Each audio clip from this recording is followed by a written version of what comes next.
Hello friends, once again welcome to daily quant punch, जहाँ पे हम लोग को 5 क्वेश्चन सॉल्व करते हैं for upcoming MSCT MBA examination, right.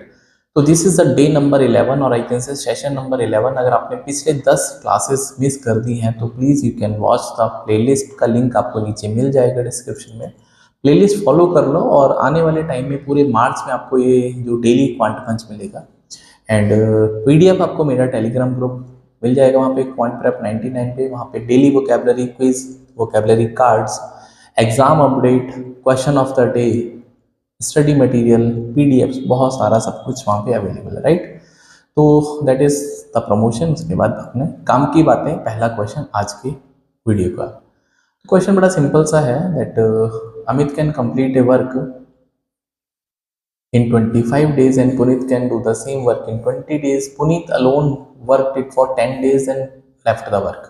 In how many days Amit alone can complete the remaining work? Time and work का problem है और बहुत सारी बात मैंने इस क्वेश्चन के बारे में पहले ही इस तरह के क्वेश्चंस के बारे में सिखा रखी है and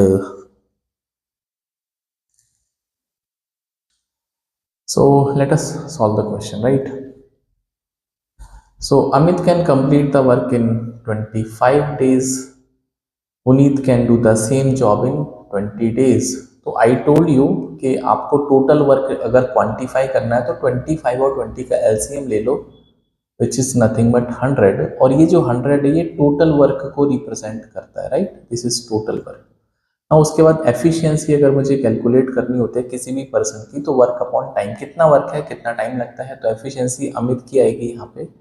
that is 100 is the total amount of work, 25 days में करता है, तो 4 is the efficiency, that is 4 work per day and the efficiency of Puneet is 100 upon 20, that is 5, right. उसके बाद पुनीत ने पहले काम शुरू करा है तो work done by Puneet in 10 days. तो 10 डेज में पुनीत कितना वर्क कर पाएगा? भाई एक दिन में 5 करता है तो 10 दिन में 50 कर देगा, सब लोग बता सकते हैं। तो बैलेंस वर्क कितना बचेगा? हाँ, बैलेंस वर्क, तो balance would be how much? भाई 100 वर्क करना था, 50 कंप्लीट हो चुका तो 50 बचा। अब इस 50 को करने के लिए अमित को कितना समय लगेगा? तो टाइम होता है दैट इज कितना वर्क है और अमित की एफिशिएंसी कितनी है, तो 50 वर्क है और एफिशिएंसी अमित की 4 है, 12.5 या 12 1/2 डेज यहाँ पे लगेंगे। बहुत सिंपल सा क्वेश्चन था, लेवल 1 का क्वेश्चन था, मुश्किल बिल्कुल भी नहीं था। Answer of this question is 12 1/2 days, right. Hopefully it is clear. सबसे पहले हमने इनका टोटल वर्क कैलकुलेट किया, फिर इनकी एफिशिएंसी कैलकुलेट करी, फिर 50 वर्क जो अमित ने किया, सॉरी पुनीत ने किया, बाकी जो बचा है 50 इसको 12.5 दिन में हमने अमित से करवाया, right. Moving to the next question that ये अच्छा क्वेश्चन है। 60,500 is distributed rupees, that is A B and C. तो 60,500 रुपये ए बी सी को देने हैं such that A receives 2/9 of what B and C together receive, right. तो A और बी और सी का जो रेशियो है कंबाइंड वो 2/9 है। सिमिलरली बी का रेशियो सी प्लस ए के साथ में वो है 3/7, राइट। तो we have to find the share of C. बहुत अच्छा क्वेश्चन है और कंसेप्ट आपको सीखना है, आप ऑब्जर्वेशन करना है। तो अगर आप किसी भी एक इक्वल चीज को डिस्ट्रीब्यूट करते हैं 2 या 3 या 4 पर्सन में, तो यहाँ पे आपको अगर ये दिखता है कि यहाँ पे a प्लस बी प्लस सी है और यहाँ पे भी इनको जोड़ने पर a प्लस बी प्लस सी आएगा, इसका मतलब जो समीशन है वो तो इक्वली होना चाहिए। भाई आप 3 बंदों को कुछ ना कुछ अमाउंट दे रहे हैं तो हर बार वो सेम ही अमाउंट मिलना चाहिए, क्योंकि आप बार बार चाहे a को पहले ले लो, b को c को, या b को पहले ले लो फिर a को और c को, तो समीशन तो इक्वली होना चाहिए यहाँ पे। तो यहाँ पे जो समीशन है वो 11 का है। भाई यहाँ पे रेशियो सम जो है वो 11 का है और यहाँ पे रेशियो सम कितना है? वो 10 का है। How can it be possible कि आप एक ही सम को 3 लोगों को दे रहे हैं तो तीनों के लिए अलग अलग वैल्यू आएगी? It is not the case. तो उसके लिए हमको क्या करना पड़ेगा? इसको इक्वल करना पड़ेगा, राइट। तो इक्वलिटी मेंटेन करने के लिए हम इसको 10 से मल्टीप्लाई करेंगे, इसको हम 11 से, सो दैट दोनों को 110 कांस्टेंट हो जाएगा। तो इसका मतलब इसको 10 से मल्टीप्लाई करेंगे, इसको भी 10 से करेंगे, इसको 11 से करेंगे, इसको 11 से करेंगे। I can say a upon B plus C का जो रेशियो आ जाएगा वो 20/90 हो जाएगा। सिमिलरली b और a प्लस सी का जो रेशियो हो जाएगा वो 11, दैट इज 33/77, राइट। तो अगर ये वेरिएबल एक और लगा देते हैं, इसमें चिपका देते हैं, k मान लेते हैं, तो ये आपके पास रेशियो वैल्यू आ गई। तो एक ही वैल्यू आपके पास आ रही है 20 के बी की वैल्यू आ रही है 33 के, जो सामने लिखा है वही वैल्यू होती है। और सी की वैल्यू कितनी बचेगी भाई, बी प्लस सी आप देख लो, या तो 90 है या टोटल वैल्यू कितनी है भाई, टोटल है आपके पास 110 के, तो 20 तो ए को चला गया, 90 बचा, फिर 53 बी को चला गया, 57 बचेगा, तो सी को आपको 57 अमाउंट देना है। तो के की वैल्यू आएगी तो आंसर आ जाएगा। तो टोटल जो आपके पास है 110 के, एक्चुअली में वो 60,500 है, बिकॉज वो इक्वल है, ये भी टोटल है ये भी टोटल है, तो यहाँ से के की वैल्यू आएगी 60,500 अपॉन 110। सो 11 5 जा 55, दैट इज के की वैल्यू 55 आ जाएगी, right. Once you get the value of A, so you can find the share of C, which is nothing but 57 into 55. So after multiplication, you will be getting 31350 rupees. Option number third correct है। काफ़ी अच्छा question था, concept बिल्कुल clear था इसमें कि आपको observation करना था, ये जो सम है यहाँ पे इक्वल करना था। इसके अलावा बहुत सारे तरीके हैं क्वेश्चन को करने के, बट वो थोड़े से लेंदी हो सकते हैं। तो हमने सबसे पहले इक्वल किया, उसके बाद हमने के की वैल्यू निकाली, उसके बाद शेयर निकाल दिया सी का, right. Moving to the next question. A dealer sells two machines, one at that is both at the 12,000 rupees each. On one it gains 32%, on another it loses 32%. So overall कितना profit या loss percent. तो यहाँ पे एक चीज observation है और बड़े कमाल की ऑब्जर्वेशन है, when selling price of two articles या टू प्रोडक्ट्स इज सेम। अगर दो प्रोडक्ट को आप सेम प्राइस पे बेच रहे हैं and on one gets X% profit, एक पे फॉर एग्जांपल X% का प्रॉफिट हो रहा है एंड अदर पे X% लॉस पे हो रहा है, राइट। तो दोनों के लिए वैल्यू सेम होनी चाहिए, X% लॉस और X% प्रॉफिट। सो ऑलवेज आपको नुकसान होगा, ऑलवेज देयर इज लॉस। और कितना लॉस होगा, डायरेक्ट फॉर्मूला लॉस परसेंटेज निकालने के लिए x² / 100, दैट्स इट। तो प्लीज़ आप इसको रिमेंबर कर लीजिए, याद कर लीजिए, रिकॉल कर लीजिए। अगर एग्जाम में आएगा तो डेफिनेटली ये बहुत इंपॉर्टेंट हो जाएगा, क्योंकि ये जल्दी सॉल्व कर देगा आपके क्वेश्चन को। अब यहाँ पे कुछ क्वेश्चन बोलता है कि 32 है एक्स की वैल्यू, 32% प्रॉफिट 32% लॉस। तो यहाँ पे जो लॉस परसेंटेज आएगा दैट इज 32 का स्क्वायर अपॉन 100%। तो 32 का स्क्वायर सब लोग जानते हैं 1024 डिवाइड बाई 100%। Answer is 10.24%। बहुत प्यारा।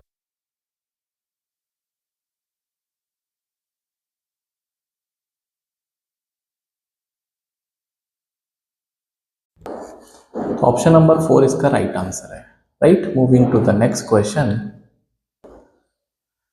A bus travels 2/5 of the total journey at the usual speed, right? And after that, the remaining distance was covered at the 6/7 of its usual speed. Due to slow speed, it reaches its destination 50 minutes later. So, if the total distance is 200 kilometers, so find the usual speed, right? मुश्किल नहीं है, बहुत easy question है। देखो solve करते हैं इसको। Ratio का सारा कमाल है। दैट इज आपके पास जो टोटल जर्नी है वो 200 किलोमीटर की है, राइट। इसमें से 2/5 पहले कैलकुलेट कर लो, तो 2/5 का मतलब हो गया भैया of 200 is nothing but 80 kilometre, right. तो बचेगा कितना, 120 kilometre. Hopefully it is clear. अब इस 120 किलोमीटर को कवर करने के लिए उसको ज़्यादा टाइम लगता है, क्योंकि यहाँ पे स्पीड क्या हो गई, स्लो डाउन हो गई। स्पीड क्या हो गई, स्लो डाउन हो गई, राइट। तो यहाँ पे जो स्पीड है दैट इज 6/7 हो गया। तो यहाँ पे स्पीड फॉर एग्जांपल 7x था, तो यहाँ पे स्पीड हो गया 6x, राइट। इसका मतलब क्या है, सिंपल सा ये लॉजिक है कि पहले जो स्पीड S1 थी वो 7x थी, अभी जो स्पीड है रिड्यूस होके वो 6x हो गई। तो अगर मैं 120 किलोमीटर को देखता हूँ तो it is the same distance. पहले आप 7x से ट्रेवल कर रहे थे, अब आप 6x से ट्रेवल करते हैं। तो when the distance is constant, अगर डिस्टेंस कांस्टेंट होता है तो speed is inversely proportional to time and vice versa. इसका मतलब T1 अपॉन T2 का जो मैं रेशियो देखूंगा, पहले आपको 6 मिनट लगते थे या 6 यूनिट लगते थे, अब आपको 7 यूनिट लगेंगे, उल्टा हो जाएगा, राइट। S1 S2 का रेशियो है 7/6, तो टाइम का रेशियो उल्टा हो जाएगा, बिल्कुल सही बात है। इसका मतलब पहले आपको 6x टाइम लगता था, अब आपको 7x टाइम लगेगा। मेरे हिसाब से जो कितना टाइम एक्स्ट्रा लगेगा, x यूनिट। और क्वेश्चन में x की वैल्यू दे रखी है 50 मिनट, और आई कैन से 5/6 hours, right. Hopefully it is clear right. तो अगर मैं आपको T1 की वैल्यू पूछता हूँ तो T1 कितना होगा 6 इंटू एक्स, तो 6 into 5/6 that is 5 hours right. इसका मतलब इनिशियली 120 किलोमीटर, हाँ जो डिस्टेंस बची हुई थी 120 kilometre, it was covered in 5 hours, so I can find the usual speed that is S1। 120 kilometre को 5 घंटे में ट्रैवल करते हैं तो 24 किलोमीटर पर आवर राइट, तो 24 kilometre per hour is the usual speed. Hopefully it is clear. तो option number second correct है। कुछ नहीं किया हमने, सिंपल रेशियो का यूज किया तो उसका सोल्यूशन आ गया right. And this is the last question of the day, जहाँ पे हम 5 क्वेश्चन सॉल्व करते हैं। Alpha beta are the root of the quadratic equation 3x² - 13x + का 14 = 0। आप क्वाड्रेटिक इक्वेशन के रूट कुछ भी हैं तो प्लीज़ आप इनको अलग अलग सॉल्व ना करिए। बहुत सारे बच्चे इसके फैक्टराइज करने लगेंगे, क्वाड्रेटिक फॉर्मूला लगाएंगे, वो नहीं करना है, पहले क्वेश्चन को पढ़ लेते हैं राइट अच्छे से। तो alpha plus beta that is sum of root, ये होता है -b/a, और प्रोडक्ट ऑफ रूट होता है c/a। Hopefully it is clear right. तो यहाँ पे b की वैल्यू है -13 राइट, और a की वैल्यू 3 है, तो यहाँ पे जो सम हो जाएगा alpha plus beta that is 13/3। Similarly अगर मैं प्रोडक्ट की बात करता हूँ it is c/a, so c is 14 and a is 3 right. तो ये आपके पास प्रोडक्ट हो गया। आपको वैल्यू निकालनी है alpha upon beta plus beta upon alpha. तो इसको सॉल्व करेंगे तो this is alpha beta LCM हो जाएगा alpha square plus beta square right. तो इसका मतलब आपको alpha square plus beta square, तो वो यहीं से निकलेगा स्क्वायर वैल्यू, तो आप दोनों तरफ स्क्वायर कर दीजिए राइट। तो जब आप दोनों तरफ स्क्वायर करेंगे तो ये 169/9 हो जाएगा, और राइट साइड में आपके लेफ्ट साइड में बचेगा alpha square plus beta square plus 2 alpha beta right, and this is 169/9। आपको ये वैल्यू निकालनी है alpha square plus beta square, so this is nothing but 169/9 minus 2। Alpha beta की वैल्यू है 14/3, तो 2 इंटू 14/3। तो जब आप इसको सॉल्व करेंगे 169/9 माइनस 28/3, तो LCM is 9 actually. 169 minus by 3 3 से 9 84 हो जाएगा, तो यहाँ पे बचेगा 5 और ये बचेगा 85 राइट, 85/9।